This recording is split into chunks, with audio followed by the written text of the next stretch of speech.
Rob Johnson here for Rob Johnson Media, and this is the second edition of Hot Take Wrestling.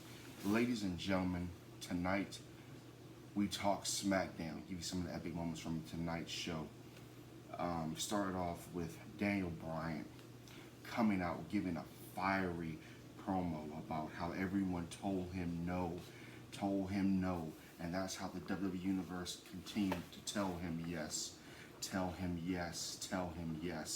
He called out Roman and Edge, saying that they didn't want him in the fight, but he was going to be in the fight.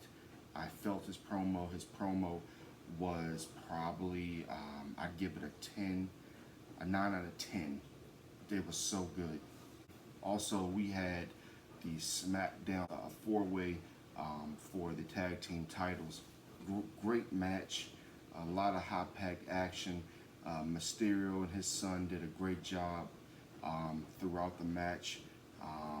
You look at just the different elements with the Street Profits. You have Gable, who to me is just very underrated when it comes to his in-ring ability. But in the end, you had the Street Profits hitting a 5-star frog splash, but the team of Dolph Ziggler and Robert Roode come in, steal the win, get the win, and they keep their SmackDown tag team titles.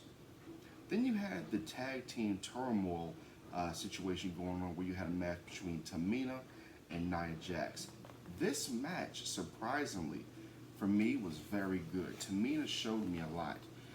It also showed me that Tamina and Natalya have a great chance of not only winning their match tomorrow night, but winning the women's tag team titles on Sunday night when Nia Jax and Shayna Baszler defend their titles. Also tonight we had, unfortunately, Bianca Belair and Sasha Banks in very, very weak promos. When I tell you weak, ladies and gentlemen, they were weak promos. That's why I said this match is not going to live up to the hype. Hopefully it does. Hopefully it's a great match. But right now, folks, I just don't think that it's going to be a good match whatsoever. Moving on, we get to Edge.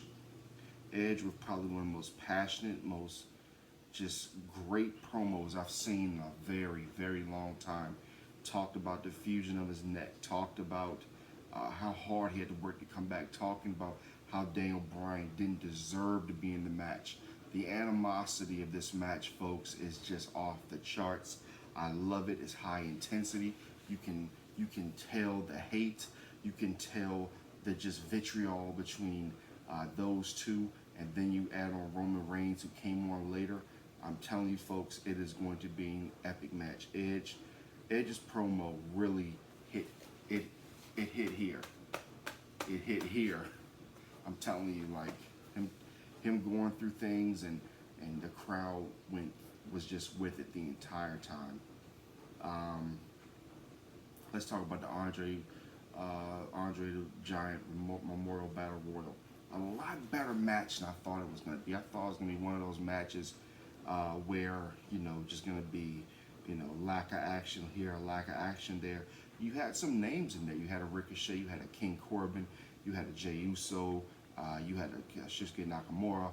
You had the former members of Retribution.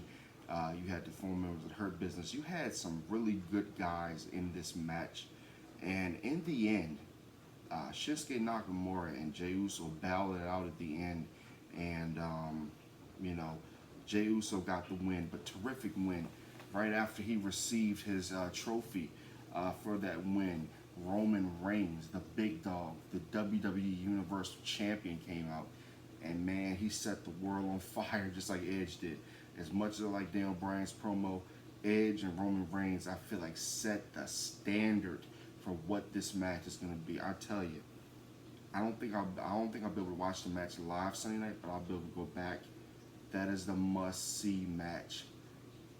Roman Reigns, Daniel Bryan, Edge, and what I think will be one of the more epic matches we've seen in a long time. If you saw my episode yesterday of Hot Take Wrestling. I think it's going to change the industry for a very long time.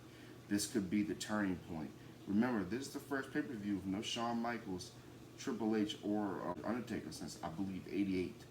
So you are definitely ushering in a new era of WrestleMania, a new era of the business.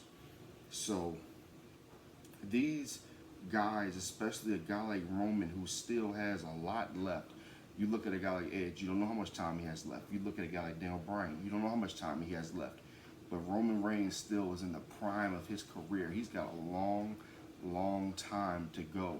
And just like I'm holding the World Heavyweight Championship belt here, I believe Roman Reigns will be holding the World's Heavyweight title leaving WrestleMania on Sunday. Now, some other things that I had to get to real quick. Big E, I think that his promo kind of made the anticipation for the Intercontinental title even more. It gave it more juice for Apollo Crews as he talked about being from Tampa, playing at Raymond James Stadium, things like that. So, I'm going to give SmackDown a 10 out of 10 tonight. A couple of things I didn't like I said, from Sasha and Bianca. But overall, I think it was a great episode. I think it was an episode that we will look back on years from now as it built up WrestleMania, gave us the juice and the energy we needed for WrestleMania.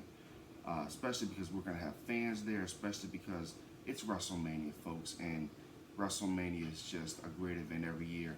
And the Raw build-up was kind of bad, but they saved everything for SmackDown, which is important because WWE knows they have to build up the best show of the year. Everybody, for Hot Take Wrestling, I'm Rob Johnson. You guys enjoy WrestleMania, and make sure you have fun because wrestling is officially back with the fans.